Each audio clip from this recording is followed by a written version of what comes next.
past, the present, and the future politically here in Denver and in Colorado. Introduce ourselves again. Once again, um, I am Jason Justice, and over here to my stage left, Yeah. although I don't know it, how this works. Doctor, please introduce yourself. Hi, yeah, I'm Desmond Wallington. I'm a psychologist. I've been part of the Green Party since the Great Dim exit of 2016, and fortunately, these people took me in because it's like, let's not do that again, right? Yeah, yeah. That we've got this year is going to be kind of uh, pretty amazing. Denver is undergoing a wave of gentrification that is absolutely ridiculous. The median rent for a one bedroom is $2,200 a month. For a two bedroom, it's $3,200 or $3,300 a month. Um, there were, let's see, how many folks last year? 269 people experiencing homelessness or houselessness in Denver died on the streets. Oh wow. Yeah, and um, this is something that, of course, is near and dear to the Green Party's heart. Um, we believe that housing is a basic human right, Yeah. just like um, having access to doctors, having access to education. All of those things are basic human rights. Being able to Have a um, job that have a pays job, yeah, a living right, wage, right? That's yes, one of the big ones. yeah, that is. And right now, our comrades here in Denver in the UFCW, United Food and Commercial Workers Union, are on strike. Solidarity. Yeah, that was amazing this morning. I was driving down, what is it, Colorado Boulevard, and this picket line outside there. It was quite a show. You know, people honking and support in solidarity and everything. And My that's my long suffering mother had to go to King Supers today to pick up prescriptions for her and my dad. And as she was going across the picket line, she was like, "I'm not here to shop. I just have to go to the pharmacy." And yeah, all the folks out in the picket line, they laughed. They're like, "That's okay. Do what you need to do." And my mom, she said she's not crossing the picket line, yeah. and went to Sprouts, and there's nothing on the shelves, and it's super busy. So Oh, great! And these kind of union strikes have been really having a moment recently with like the Kellogg's and the other type of strikes that have been going on nationwide. So yeah, it's nice. It's not. Of course, we need a mass mobilization, a mass walkout, or mhm. whatever Yeah, nationwide. But the it's starting to build. It's starting to build. Hopefully, this is the little engine that could, as far as nationwide strikes. You know, people are just not willing to work for nothing anymore yeah, yeah. and just eat a whole bunch of crap from self-entitled people that go in and treat our service industry workers like dirt. Yeah. Waiters, bartenders, people working in grocery stores, people now, of course, with the advent of Instacart and GoPuff and all of these delivery services and the Lyft and Uber. These are all people that need protection, and Yeah. uh, um, and so of course the Green Party, we're 100% about the worker and 0% about corporate profits. Yeah, and we really kind of maybe believe in like that kind of the idea of a workers cooperative where everyone, you know, owns, a part of the company, and everyone's, gets their fair shake, and this kind of like this, your surplus value and the labor that you generate, you're entitled to that, and you should be rewarded, you know, accordingly based off that, right? Absolutely. Well, and one of the things going into the new year, we're going to. Uh, there are a few of us that have made a commitment to come to you as often as we can, hopefully on a weekly basis, to discuss what's happening because in real time, everything changes so quickly, right? In the political landscape, most of the major corporate media outlets don't have people assigned to cover local beats. Now, a lot of different groups and different online reporters have popped up, but we're gonna try and help you sift through the noise out there and get uh, to where we are as leftists. This is absolutely coming from the real left, not the pseudo, not the pseudo left that says, "Hey, we don't want kids in cages at the border, but you've got to vote for Biden no matter what." Yeah. And here we are, the Biden administration defending Trump era policies. Um, and it's just absolutely ridiculous. Um,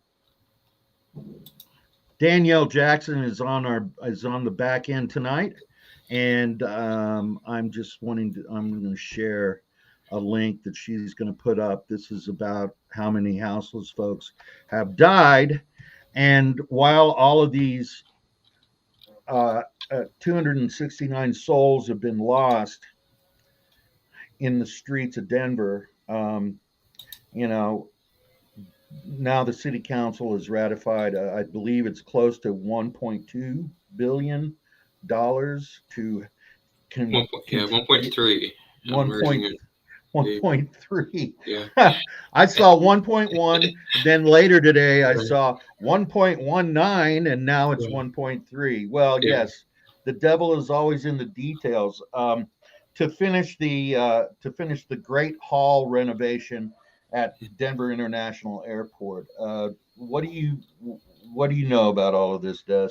It just, I think I know like very surprisingly little, and I think that's what most people know. Right. Just because of how it was executed, right? Like that's the controversy behind it. That it just kind of appeared before city council, and they had like 1 hour to review it or look at it. 1.1 to 1.3 billion dollars. And just making that decision on the fly, right?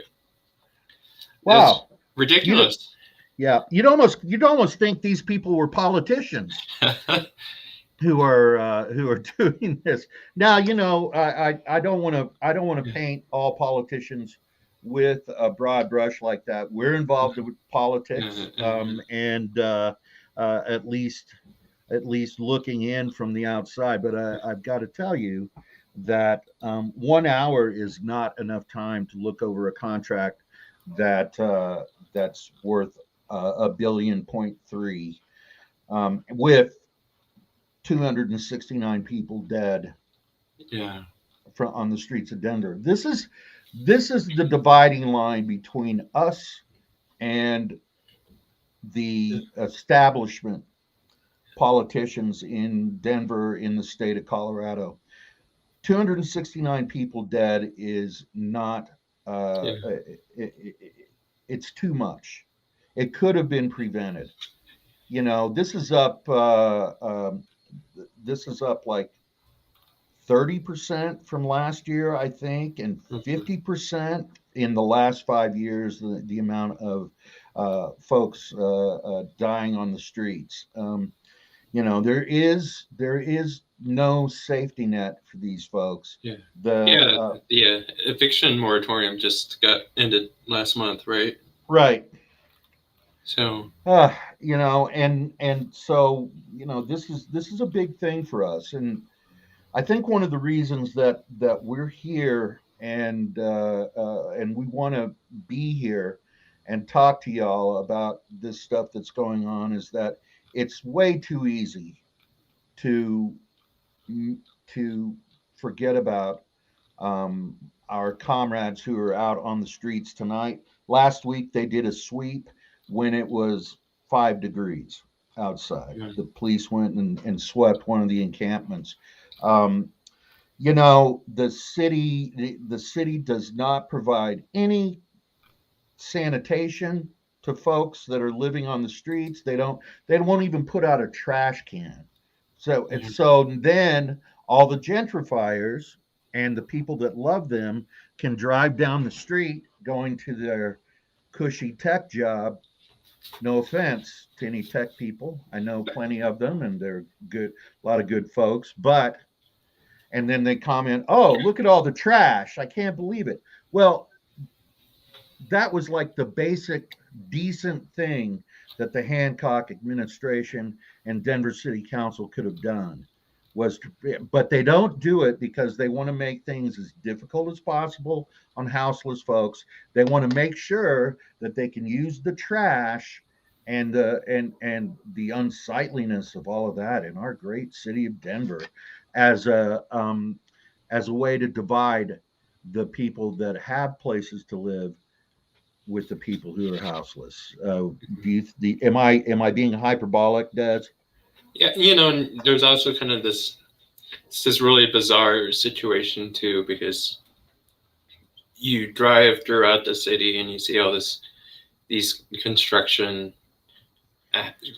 happening. You have new apartment buildings, and sometimes they're finished and they just sit there empty, kind of thing. So there's just this disconnect of there's plenty of places to put them, but and help people, give them a leg up, and the safety net's there, but we're just not putting people into the safety net, because there's just I guess it just doesn't make that's the big one of the big controversies is how a lot of the contractors pay for like Mayor Hancock's reelection race, and all the kind of the construction money that kind of floods into our municipal elections, right?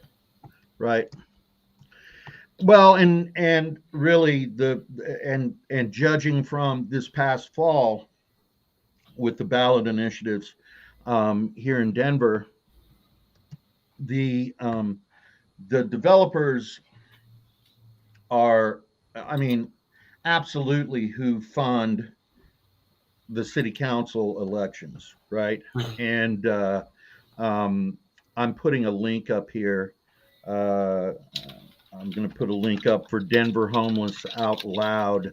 Yeah. If you're so inclined, go and check them out. They're the front lines in this whole uh, fight against the sheer amoral brutality of what we do with the houseless folks here in Denver. Also, it reminds me of something that our presidential candidate from 2020, Howie Hawkins, said last week in one of their Saturday live streams, and that is in New York City. You'll go past a building and there'll a big high-rise apartment complex, and there'll only be two or three lights on there because they've all been bought as investment properties for people out of the country. So I believe that some of that, and I'm going to put Howie's website up here so y'all can you can Yeah. check him out too. But I think that Denver and our friend brother Jeff, um, who live streams a lot. You should check him out on Facebook. Brother Jeff Fard talks about the mile high income city, and it's true. I mean, how you gonna, and God bless the workers from King Supers for going out on strike. How are you gonna feed those folks? Can't even feed their families. you know corporate welfare happens in all sorts of different ways. One big way for companies like King Supers or Kroger and Walmart and that kind of thing is that their workers and Amazon, their workers have to rely on public subsidies like food Mhm. stamps and all of that kind of thing, because they can't afford to feed their kids without it. Anyway, I hope that wasn't too much of a tangent, but yeah, this is And the like minimum wage in the city is about $15 an hour, and you hmm still can't, even with that, right?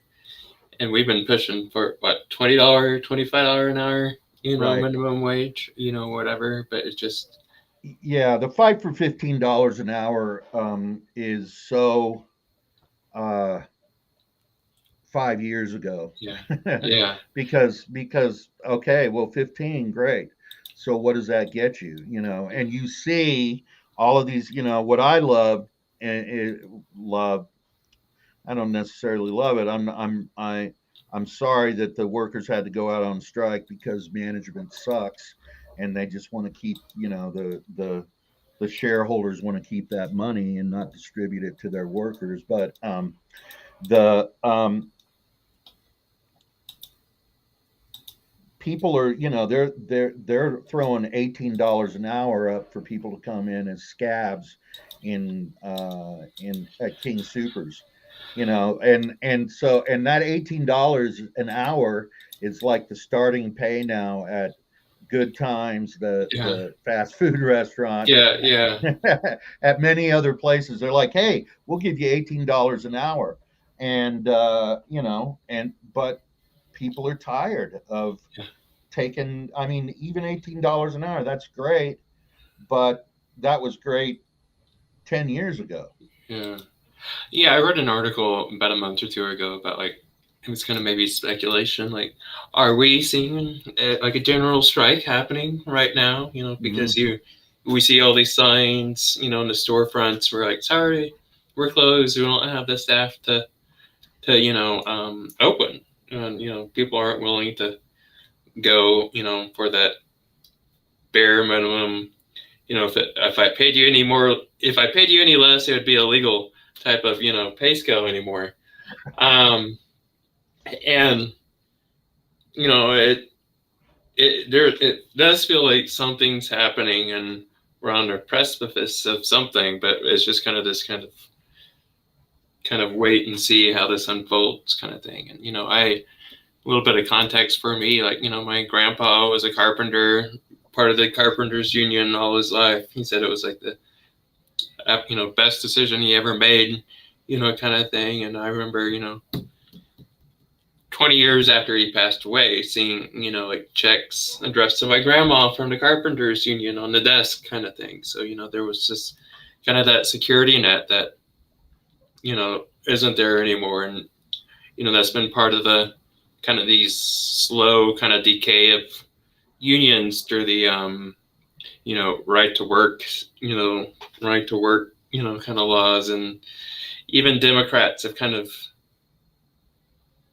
been neglecting and stepping away and slowly kind of distancing themselves from the unions and aligning more with the corporatists and the Waltons and those types of the oligarchs, right? Right. Well, they know that that's where they get their money. That's the people that they want to hobnob with. They want, because the whole idea of upward mobility in this country is now dead. It's all nepotism. You look in any industry. Let's just take the entertainment industry, for Yeah, example, yeah, Hollywood. It's all the sons and daughters of the the big stars, and yeah, breaking through is very, very difficult to do there. And so, that this idea of you just work hard and play by the rules and everything's going to be fine, that concept is a dead concept, I think. And so I think that we're going to see, obviously, and what you're saying, Des, and I agree with you. We're going to see more and more people refusing to take nothing, And so let me just do a little bit of housekeeping. You can always go to the denvergreenparty.com.org, Org. excuse me, .org, denvergreenparty.org. And you can get involved with us there. You can donate if you want. Some of those links were a little hanky earlier, but I think we're back up and running. Get involved with us. Our plan, I think, for 2022, other than talking about what's going on here locally and statewide and sometimes nationally, is to bring more people along the ride with us, right? We would love your help. We would love for you to get involved. It's very easy to get involved with us. There's just a teeny tiny little vetting process that you have to go through so that we can help you figure out if you're really a green or really a frickin' libertarian. So we can help you with that. We're happy to help you figure that stuff out. If you think that people wanting everybody to get vaccine or vaccine mandates are fascism, you probably don't understand the word fascism, and you're probably not a good fit for us. So just throwing that out. There's a lot of that's the thing, right? In nature, there's always diversity. There's different shades of the color green. There's different shades of blue. There's diversity in everything, and we do need more diversity than blue or red, right? As far as the political party spectrum, and so there might be people in the gold libertarian silo, and let's help you get there. And please come join us. And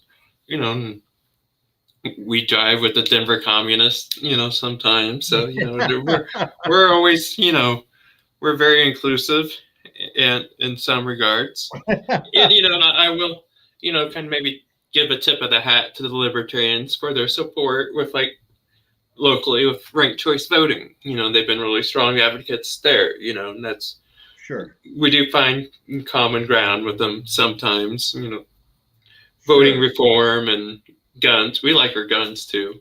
Yes, we do. Yeah.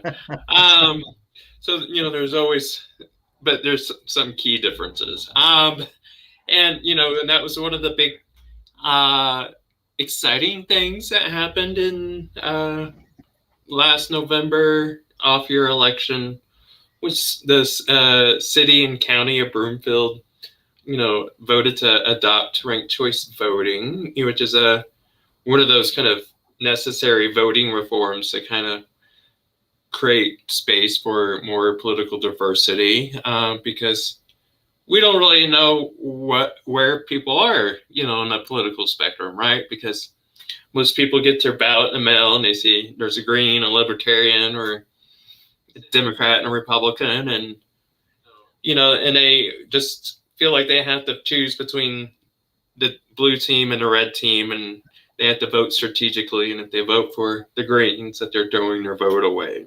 So that's part of our since we've been pushing for ranked choice voting since the 90s, and it's just now starting to kind of hold nationwide. And what it allows you to do is to cast your vote for the Green Party person, and if that person doesn't get if no candidate wins the majority support of 50% plus one, it triggers an instant runoff for the candidate that comes in last place is eliminated, and then they look at the ballot and see, like, well, who was your second choice? So let's give your ballot to your second choice. And it just kind of keeps going until someone passes that 50% plus one threshold that we need for democracy. And we're also big proponents of proportional representation and using standard transferable vote, which just has one extra step than ranked choice voting does. And, Right. there could be like a multi-winner district where, you might have 2 Democrats, a Republican, and maybe a Green, who could win, through that voting process. And then it becomes more civility and finding common ground and kind of consensus building, I guess, with amongst people. And it gives everyone a seat at the table, right? That's what we want. How is Paul Lopez? He's our clerk and recorder here in Denver County. What's his attitude about ranked choice voting? Yeah, that's a good question. So so this past year, there was a city charter review committee where they looked at like all the different kind of voting methods. There was ranked choice voting, there was approval voting, there was also, just kind of a very lazy way to vote. It's good if you're like choosing between like where to go for dinner, but it's not the voting method you use for electing people. If it matters next week, use ranked choice voting. If it's not going to matter next week, you can use approval voting. That's kind of the nuance there. But so they did the big charter review committee. He was ahead of it, and he threw it out there to the city council, to review, and he made 2 recommendations. He said to either extend the runoff from 1 month to 2 months, or to adopt ranked choice voting. So, the reason why this came into like this problem arose was because Colorado is not compliant with UOCAVA, which is the Uniformed and Overseas Civilian Voting Act. That if you're serving our country in like bumfuck, like Afghanistan, it takes a while for your ballot to get there and for you to vote and for it to come back in the mail. So there was kind of that delay, and we don't want to disenfranchise our military people from the process, right? So that short turnaround period that we would have, like in 2019, when there was in May, there was this initial city council race, and then a month later, everyone had to go back and vote for mayor, and in a couple of city council runoffs happened there. So, that runoff election cost us about $1 million to have, when we're kind of have all these kind of the homeless problems and, the deficits from the COVID, pandemic, and, the kind of the impact that's had on our budget as a city.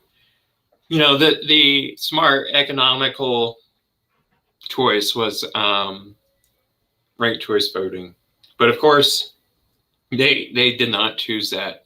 And part of the problem, primarily the person kind of spearheading the anti-ranked choice voting kind of idea was Kevin Flynn. He's like city council too, Right. and he's just like really, he confuses ranked choice voting with a type of voting method Denver had in like during the Prohibition era called like Grand Junction voting or Buckland voting, which is kind of a weird RCV like approval voting hybrid. The only place that uses it really is like the New Hampshire Libertarian Party uses it in their internal, kind of election. So it's this very obscure thing. And he was on like the local CBS affiliate, like in 2016, 2017, kind of spouting like, oh, we had this back in the prohibition era and we got rid of it. No, we didn't have it. So ever since then, he just keeps doubling down and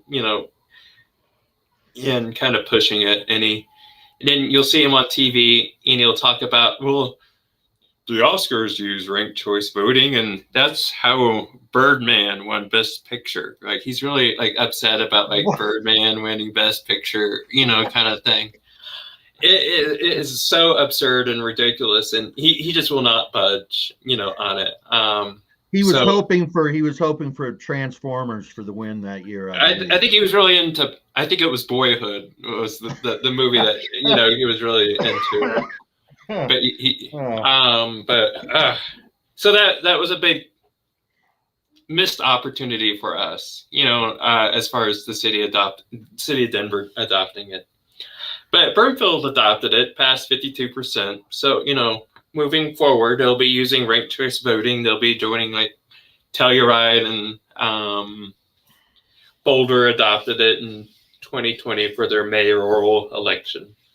Prior until recently, the mayor of Boulder was appointed by the city council. It was, the lady in the lake came out with the sword kind of thing, right? And kind of bequeathed somebody mayorhood. My understanding of Boulder politics is a little fuzzy from time to time. Well, I think that all you need to know about Boulder politics is a 21-year-old kid riding around in an $80,000 Land Rover, a white kid with dreads, with a bumper sticker that says Karl Marx lives on the back, and you kind of get the whole thing about Boulder politics. Yeah, that Boulder is a cesspool of Democratic Party incompetence, and but yeah, and like, so everyone in their city council lives in the same neighborhood, from what I understood. Like, it's like this very incestuous kind of part, because they don't have districts. It's just kind of the whole collection of people. So there's kind of these kind of few elitists that run for city council that really makes it even like the working class people of Boulder don't have a fair shake and representation. That you can live in a low SES neighborhood and no one in your area, they might deliver Grubhub to the city council, but that's as close as anyone in your area is going to get to, the city council. Well,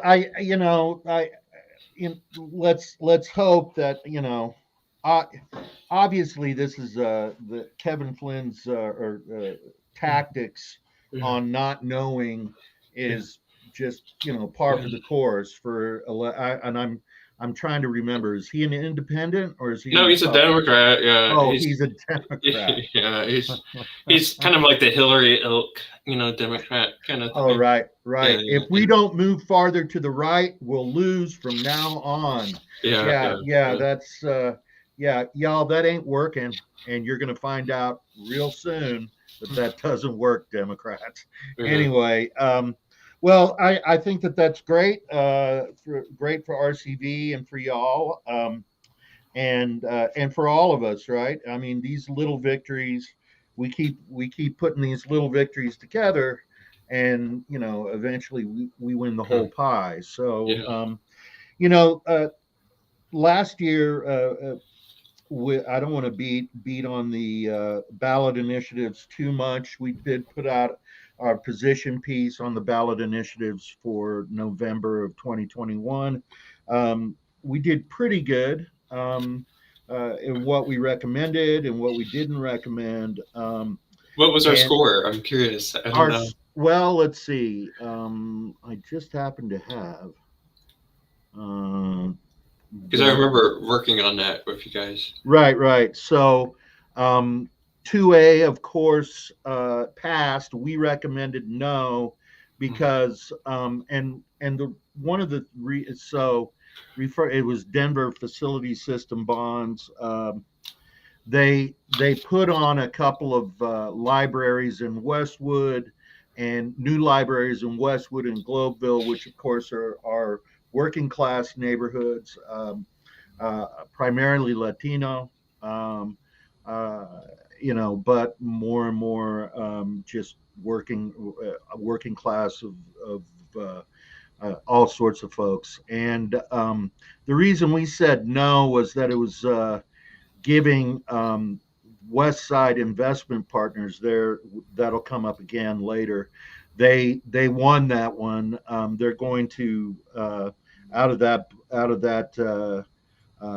bond initiative. They're going to rebuild the auditorium at Loretta Heights, and basically it's a giveaway to the West Side Investment Partners who own the Loretta Heights campus in Southwest Denver. So, um, you know, it's a it will it be what will it be used for? I don't know. I've actually played a couple of gigs there over the years in that big room in that big auditorium, and you know, uh, if it comes back in some revenue for our local working musicians and actors and actresses and dancers and all of that kind of stuff, great. But it's basically just a giveaway to them.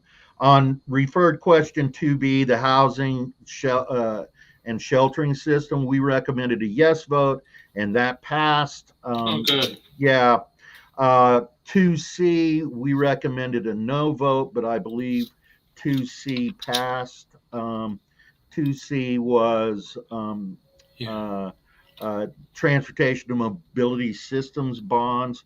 The majority of what we said was the majority of projects listed do more to support future gentrifications of areas like Elyria, Swansea, and the Morrison Road corridor of Westwood.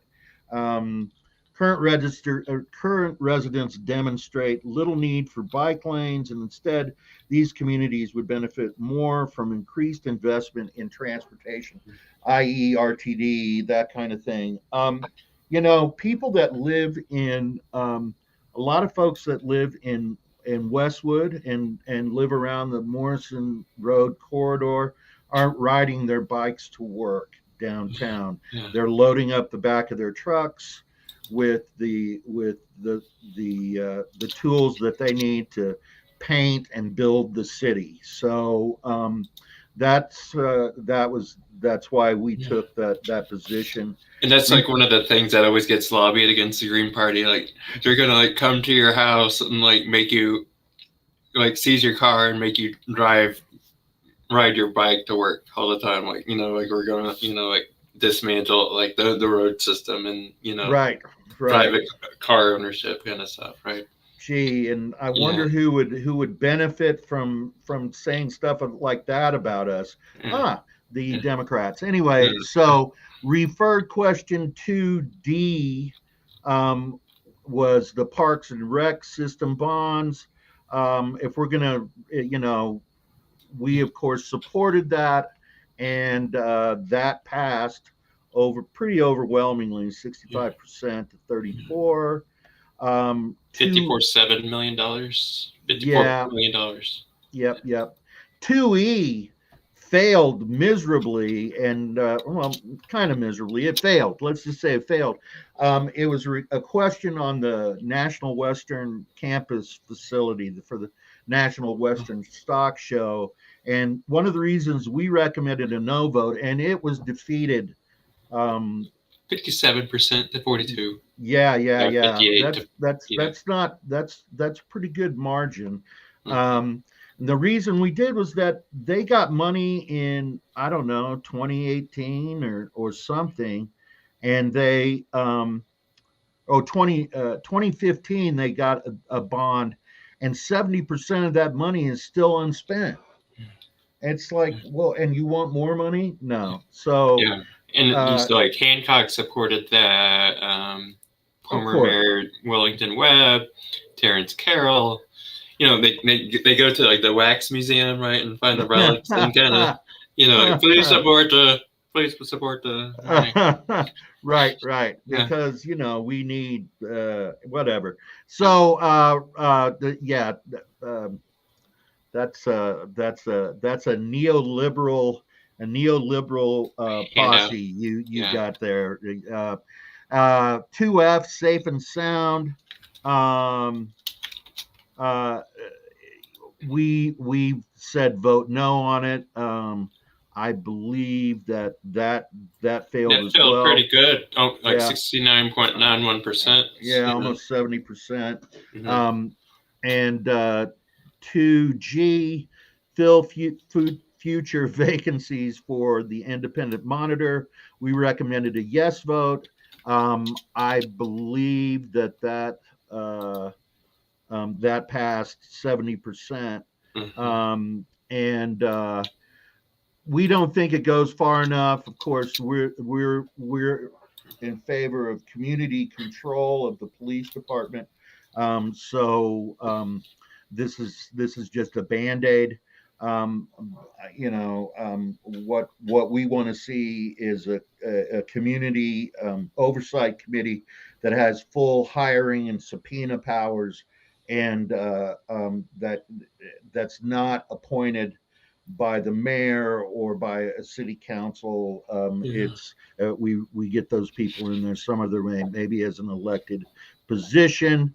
I'm going to move pretty quick through these because we're already 2H. That's the one I want to talk about. Yeah, that we okay. came out against no for that one, Right. but it passed. That was the extending the runoff election.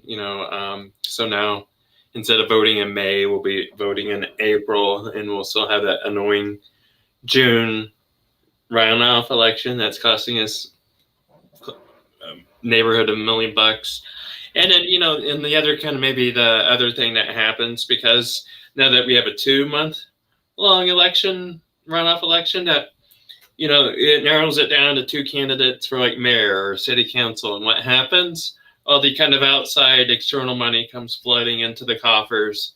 You remember how awful it was in 2019 where it was like between Hancock and Jamie Gillis or whoever she was.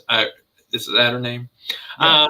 Yeah, Dobie Gillis, or that was a TV show. No, Jamie Gillis.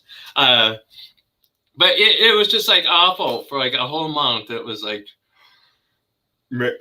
Jamie Gillis hates Asian people and Mary Hancock hates homeless people. And I'm like, yeah, that's true. Okay. Both things are true. I'm not excited about any of this. Why can I not watch Jeopardy in peace? Please, like, let me. Like, I'm tired of hitting the mute button. Like when I watch TV every day. Kind of thing. Right. Yeah. Well, yeah, we weren't down for that. Just Yeah. exactly for those reasons. Initiated Ordinance 300. We said vote against it. It was a pandemic research fund that's already being funded. And that lost. So we did good there. Initiated Ordinance 301. The parks and open space at Park Hill Golf Course.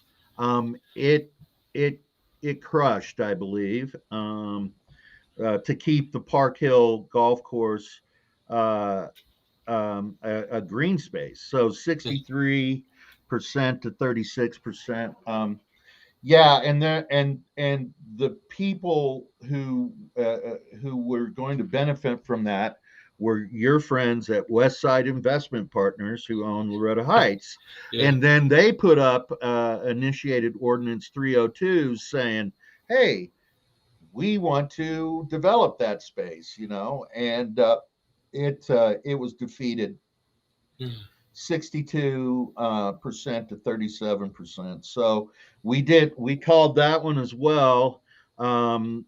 Ordinance 303. Let's see here. Where let's do better, which was Oh, that was the homeless one. yeah, Yeah. that was the one put up by It was like a the Republican thing, wasn't it? yeah this Yeah. I've never met this kid. He's the co-chair of the Denver Republicans. I don't even know what his name is. I'm not going to use any kind of. I'm not going to say anything negative about him, except for, you know, he's part of the whole fascist kind of, You know, let's let I don't understand the need to make people cause people so much pain, but they've got that I inclination. know it always like I'm always awestruck about like the amount of hatred and lobby towards the homeless people. Like Oh, it's some ballsy stuff, and their branding behind it, like the name of it, like we can do better. Like you know, like they're actually doing them a favor, you know, with this bullshit, right? right, right. That's the thing. Yeah, Um, it was one of these cookie cutters. Like you basically you could take the language that they put up for the Let's Do Better initiative, initiated ordinance 303, and it basically deputizes everyone to start turning houseless people yeah, in, and calling the police, and the police had to respond. And you see this kind of stuff happening in Texas with their anti-abortion thing. They've deputized the entire population to turn the nurse down the street in if they yeah. suspect that they're right. So Yeah. this is But part of their whole could, game plan. could you imagine though had it passed like, and then they really get like a really hard and fast lesson about like when you call 911, you're not going to see a cop show up for like 4 or 5 hours, you know, kind Right, of thing. You know, like we don't right, have the quickest turnaround time, you know, as far as like the right. police. Right, and the final ordinance was 304. This is another Denver Republican thing, that they wanted to cap the sales tax, uh, and it would have immediately chopped $80 million from the city's budget. You know, we definitely disagree with a lot of the ways that Denver spends their money. Hello. Um, you know, as far as like $1.3 billion. Anyway, so Airport. yeah, for the airport. You know, maybe some stuff had to get done there. Obviously, we want to keep that airport up and running. Yeah, You that's been know, like under construction for like ever. That it's forever. just the construction never ends there. Nope, nope. Yeah. So we said no on that. The voters also said no on that, and Yeah. so we get to walk on happily down the street, knowing that your sales tax is helping to support the refurbishment of the Great Hall at DIA. Anyway, so but you know so these are just some of the things that we were looking at last year. Looking ahead, of course, we have a midterm election coming up. One of the more right wing Democrats from Colorado, Ed Perlmutter, is seeking reelection. So that's going to be, I guess, interesting if you're into that kind of color code fight Yeah. between the Democrats and the Republicans. It's really our the chair of the Colorado Greens, and of course the co-chair of the Denver Green Party, Andrea Merida, always talks about it as being fantasy football, you know, and a fantasy football game, and it truly is, because you know we're not going to get, you know, whoever we get isn't going to represent us. You know, I mean, Yeah. the other last week when they were celebrating the anniversary of the beer belly putsch a year ago on January 6th in Washington D.C. Um, this is how we always know that this is the way it is in politics. But Dick Cheney showed up and was on the House floor with his daughter Liz, because he held that seat that Liz Cheney has right now, for a long time, and so he was there on the House floor, and the Democrats couldn't get over to him fast enough to shake his hand. The man that brought us Yeah. into I know. 20 years of endless war and trillions of dollars, and they just, oh, thanks for being here, Mr. Cheney, or Vice President Cheney, or whatever. Did you bring your man-sized safe? All of us want to see what a Yeah. man-sized safe looks like. Yeah. So, The celebrity worship, that's the thing, right? You kind of oh. reach this point where you just, you know, yeah, So yeah. So these and a lot of other things. We're going to follow the Denver School Board pretty closely. Maybe next week we'll talk a little bit about they've adopted policy governance as a way of running DPS. We're going to take a look at that. I've been reading up on it, and basically, you're like, superintendent, do what you need to do, Yeah. and we'll look down on you from a 50,000-foot level. So Yeah. we need Yeah. we need people to be in there to pay attention to what's going on. I know, and the school board doesn't get enough attention, and it's a big deal, and I'm seeing a lot of stuff about like staffing shortage and COVID outbreaks, and it's just not being managed, and we get like this weird, like the only attention that it gets is like directed towards like Tay Anderson on these like trumped up charges of like sexual inappropriateness that have never been panned out, right? Kind of thing, and just trying to kind of maybe derail the one sane person on that in that board kind of thing. Right. So it's a very bizarre arena of politics to look at sometimes.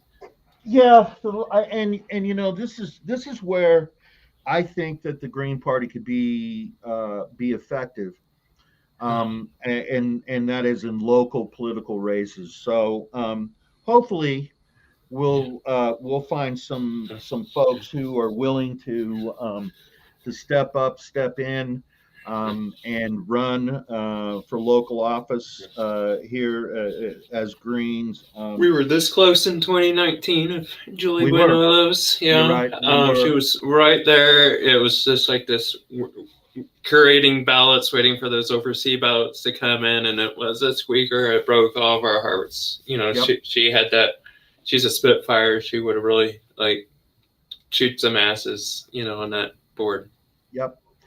So we're still in here swinging, folks, and we want you to hang out with us over the upcoming weeks and months, and we'll see how things start breaking in this impossible political landscape that we have right now. Do you have any final thoughts, Des, before we head off in the sunset? Just send my love to the missus and tell her I hope she gets better. That I'm a shrink, so I live on that 50-minute hour, and you're 2 minutes over, so you're going into overtime. My bill's getting bigger and bigger, buddy. Well, we're next time we'll we started a little bit late this time, but we'll do a little bit better next week. So I think my farewell shot is read up on what's going on, and don't trust everything you read. Go dive a little deeper. Hopefully we can provide some analysis that will help from the left, from the true left, not the pseudo left, from the true left. So for myself, Jason Justice, and Doctor, and I'm Desmond Wallington. Thank you for joining us. Thank you very much, and stay green. We'll see you next time. It's not easy being green. It's not easy being green. Right on, y'all.